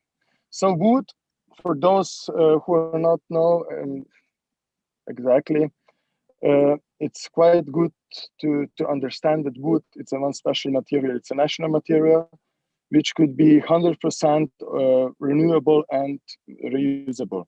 So that's mean that from the wood you can make one furniture, for example, one item, something, and then you can also reuse it. So not just to burn it and to use it for heating and from other energy, just maybe do something else from them. in Ornik workshop, wood shop, mostly we are not reusing the old furniture, let's say. We are collecting, so maybe we can go on the other slide. We are collecting the wood which are already installed maybe from the old buildings made of wood, old barns, and maybe some reference or ceiling joints from the roof construction. So this material is much more, wood material is much more attractive for us. Just because of that, it's quite simple to demolish it. Let's say that some houses that are not used anymore and have a lot of wood, how can I say, constructed or built in, it's quite easy to destroy it and collect it. For example, furniture could be, I don't know, much more difficult. Have different pieces, maybe some metal elements. Maybe, for example, one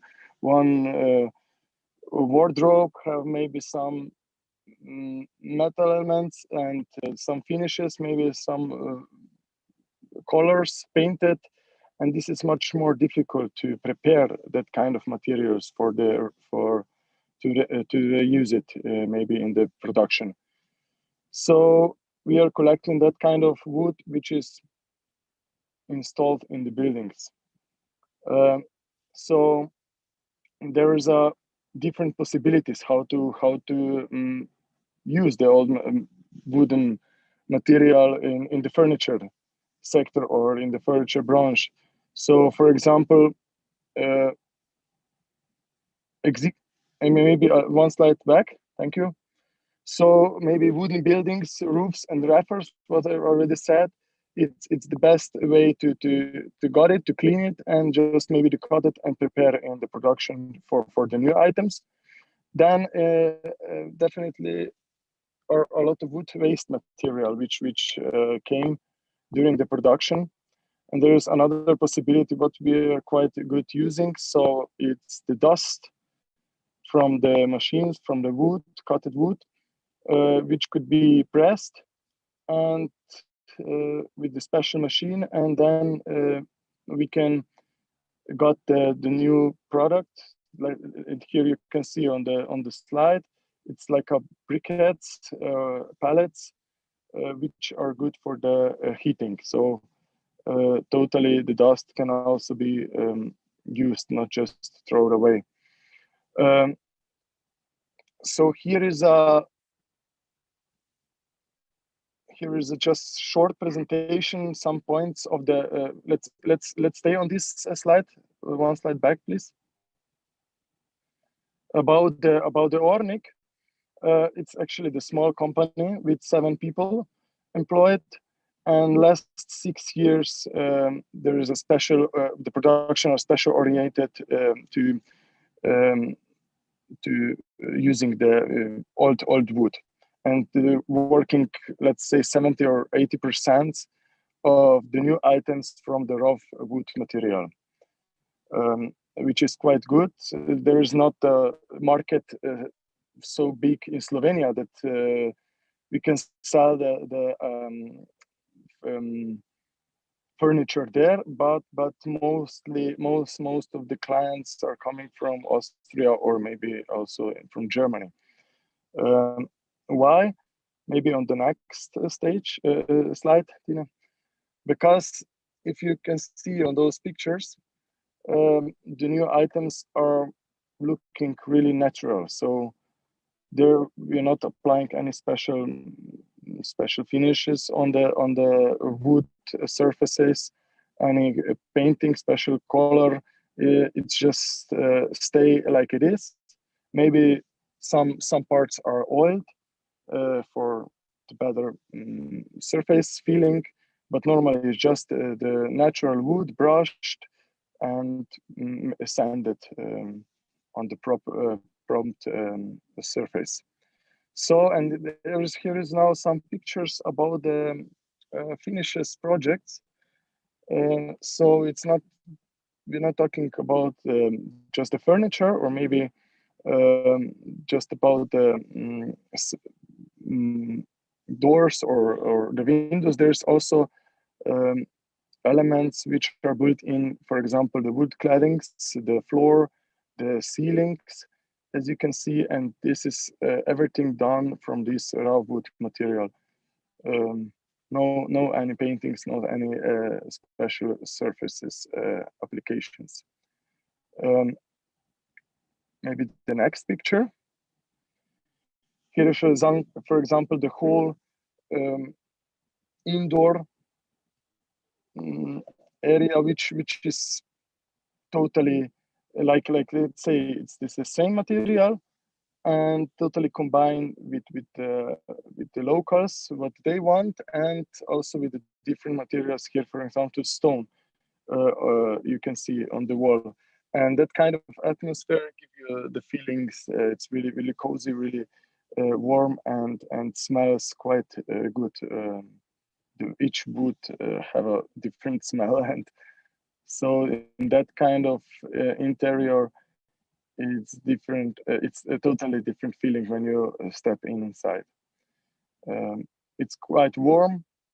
The wood gives you a special feeling, and it's a material that give you that you can relax and calm down. So it's not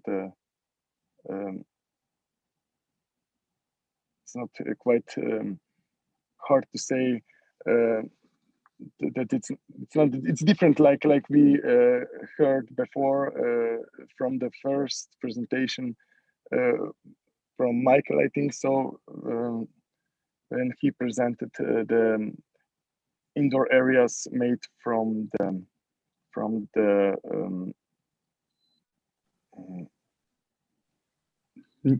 new material. Yeah, exactly. So let's go on the last slide. Here is some maybe possibilities what we are thinking about, how to reuse or maybe another options to use the wood. So because it's actually no wasting there in this production, so it's the good opportunity to spend everything what you have. Also, maybe for agricultural business, there is a possibility to making some wood products, or maybe that you have some mills that you compress the wood and got out any material for compost and for the agricultural. For heating, we already using, and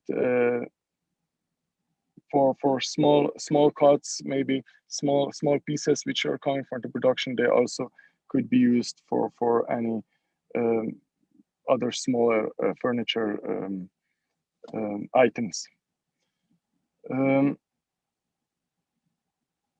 That's actually everything what is from our head, what is possible to done. And yeah, we are continuing in that, and we will still using the wooden material as the main material in the production.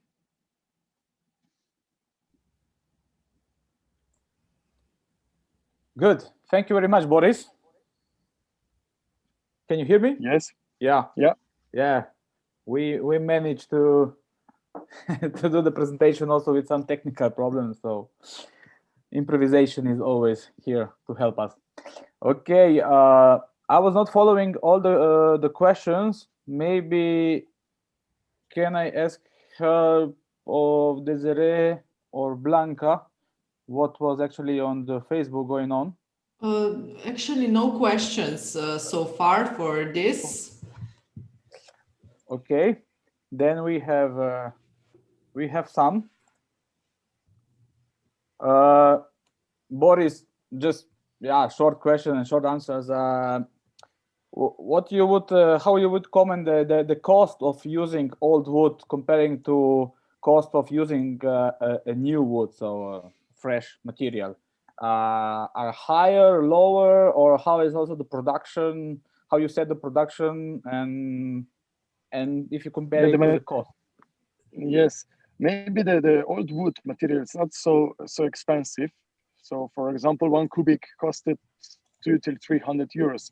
But there is much more work to prepare that kind of material for the production. You need to clean it, you need to recut it, and you need to sand it and take it out. Maybe some how can I say, the irons maybe inside, some screws, something when you demolished something, then you need to also prepare this material for. And there is maybe need to recalculate also this time which are spent during the preparation of the material.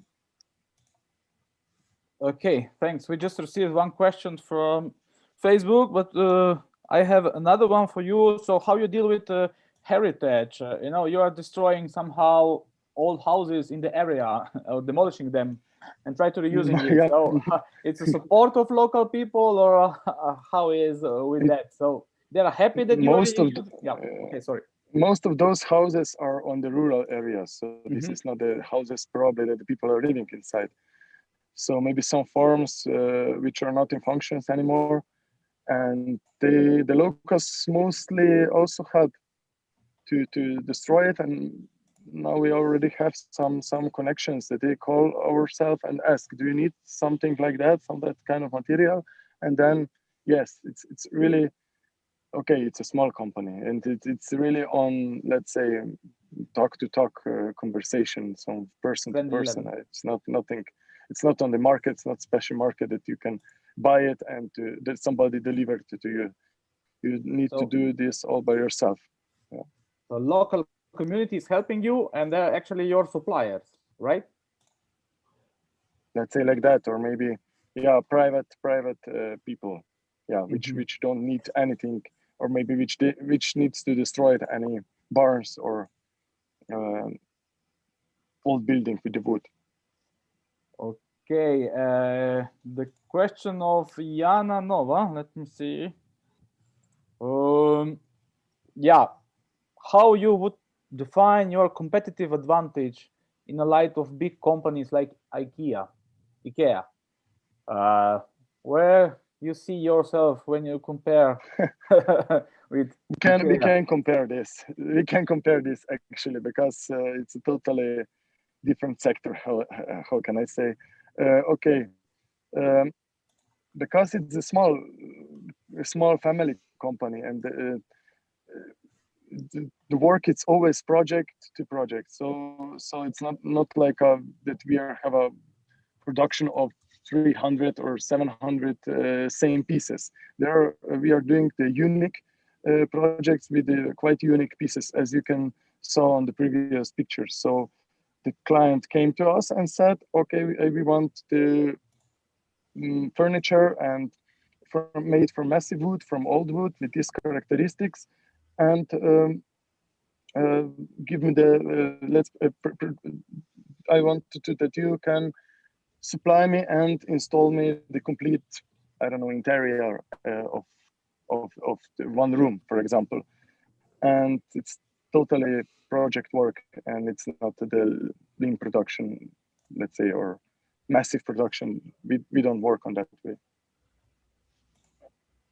Okay, great. Thank you.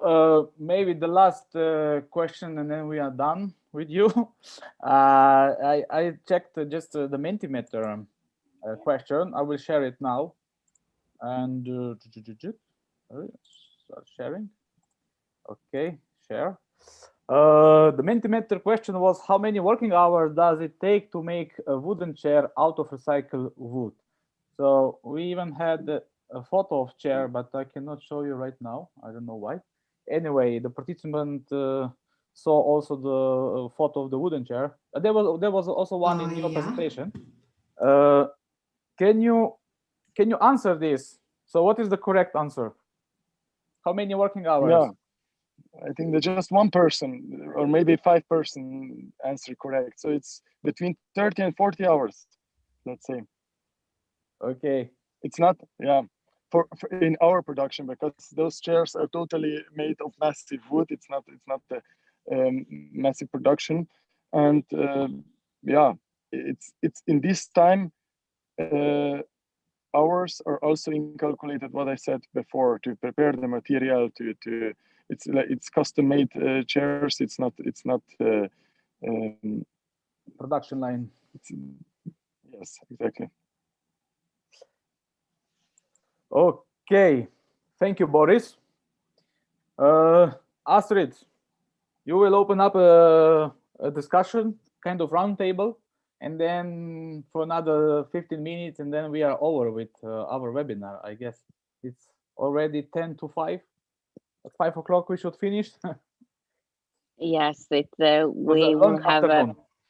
we'll have a short wrap up, but and now of course you who have been presenting, you're able to comment or give us questions to each other as well.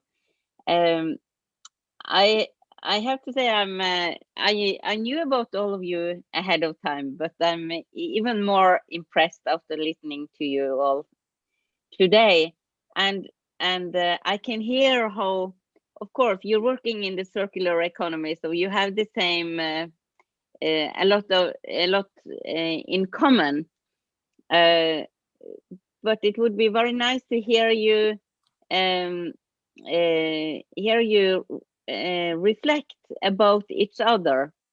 Like, for example, what do KYRRE, Michael, and Boris, which thoughts did you get in when listening to each other? I can start because I've tried to upcycle things with shipping containers, and I think that whole path of upcycling materials is very difficult. And as you can hear from Boris, it's difficult to make like a production line with a steady flow of materials if you have to take scrap materials from different places. So I think the way that we've built so far, it's difficult to upcycle things. Yeah, so I think that Boris's case shows that it takes a lot of time and the resources are different and you must make different solutions out of them. And I think that was also our experience with the old shipping containers. They're very different. So it's difficult to make the traditional production line to scale up a production.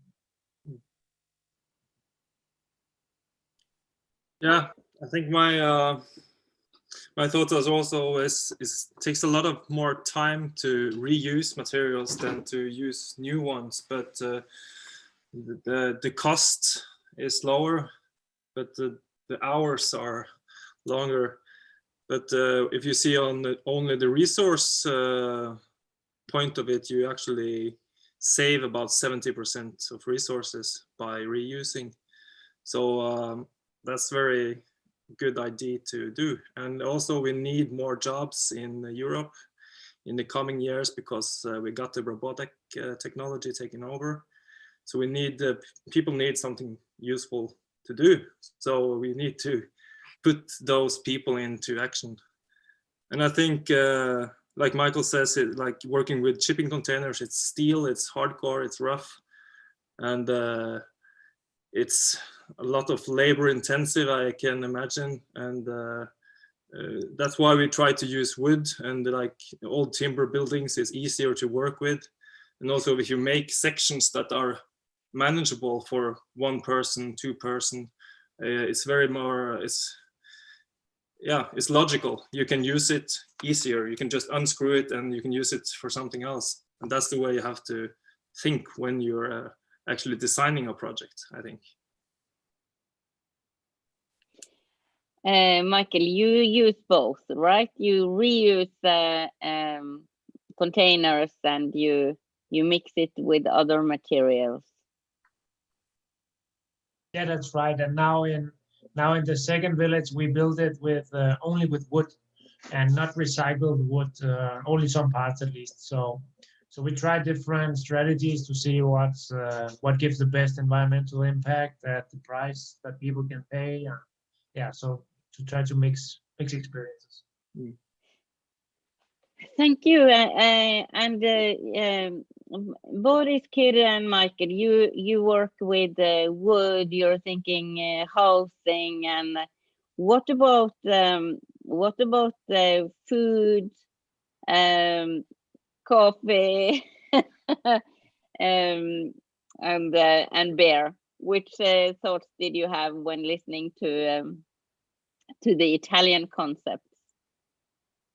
I think it's very good. Like I think the ethos, like waste equals food, is the impairment in nature, and that's the logic we should use when we build houses or make beer or anything like mushrooms.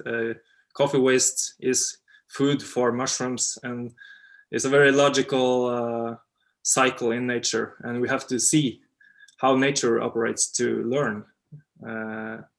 And we have to start designing our environment and our cities and our houses and our furniture that way. I think that's the future. I'm sorry, can I link with the thought?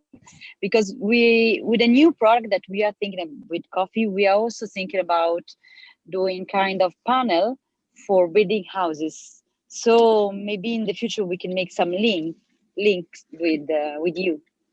Yeah, that's wonderful, Laura. There are many links. Also, Laura, you have a whole organization with 50 workers. Exactly. Yes? Yeah. Between 50 and 60 sometimes. Yeah. Yeah. So could you say something about how your thoughts about building an organization in the circular economy as a leader? From a leader perspective? Actually is quite a big challenge, because we are doing labor-intensive services. So, and we pretend to involve the workers in what we do. So we want to share our point of view with everyone that is working with us. And so it's like a job of day by day, step by step. So if you want to go to a circular economy project, a circular economy new service that you want to build, you have to pass through this aspect. And this is the most difficult things, but also the most effective things for the organization and for the relationship that you build with the services of the organization. Yeah, I appreciate that, and we will end with your words, Laura. It's Friday afternoon. I can see that many are on their way home or collecting children or out for a beer. I wish we could wrap up tasting the beer that we were presented. We'll do it another time. Thank you from Norway, but Tina and Desiree, would you like to say some words in the end? Yeah, I just wanted to say that Emanuela left. She's busy with her family. And the second one, that what actually Laura said, time, but time is, I think, on our side or on your side right now. As you probably heard from European Union that in the next years they will try to boost green economy with a special emphasis on circularity. So I think we will hear your project on higher level very soon, and just keep on going and keep on ruling, keep on setting the new rules, the new standards. And I can just say that it was inspiring to listen all to you, even though I know really all of you, but still every time I listen to you, I gave inspiration. You give me the inspiration to actually continue working in this sector and to sharing good ideas from the circularity. And only the last thing, people were asking about the material.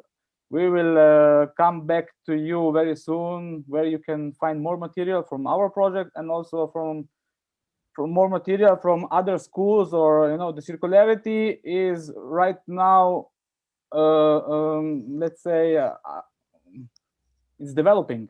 It's not yet set, and if you check the biggest universities, they are trying to set up programs encouraging people to actually get involved somehow. So it's coming. It's a big next thing. So just be patient, and the material will come. This is from my side. Maybe Desiree, you say something, and then we are over. I guess it's 5 o'clock. Yeah. It was very, very, very interesting. And as Tine said, for all the teacher, you will find our material. We will include them in our website and on the Facebook group of the Pan-European Conference. And moreover, we are developing other materials in spring, so we will keep you informed. That's okay. Thank you for your time. Thank you. Thank you for your knowledge, and see you in the next battle. Yeah, thank you, and have a nice weekend. Yeah.